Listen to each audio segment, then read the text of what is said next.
Nagbuhat ang kasundaluhan sa 4th Infantry Division og no-contact hand washing machine nga gigamitan sab og recycled materials isip paagi aron makalikay sa COVID-19. Dugang detalye sa report ni Cyril Chavez.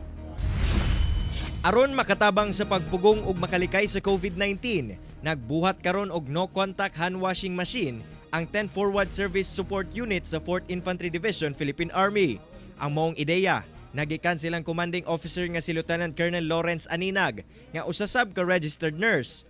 Sumala pa nga iyahang nahuna-hunaan nga muhimo og susamang makinarya aron malikay ang mga sundalo sa Fort ID sa contamination. We have talented mga tao na nagbuhat ani. I just give them the concept. So nakahimo tayo no, first prototype ni siya.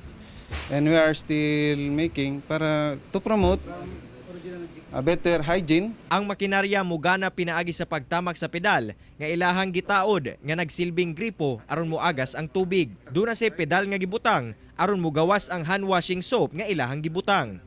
Simple og dili dako ang gasto sa paghimo sa maong mga makinarya. Sanglit gama kini sa mga materyales nga dili na mapuslan sama sa drum, mga karaang tubo, bakal ug uban pa. Plano nila karon nga maghimo og mas daghan pa aron magamit sa ospital ug uban pang lugar kung asa kinahanglan kini. Dili na nato gunita ng gripo, dili na ta magupin o diretso lang ta mo dool tapos atong i-post ning itong pedal apakan. Tapos mag-open itong kuan, mag-open ang gate valve tapos mag-agas ang tubig dire.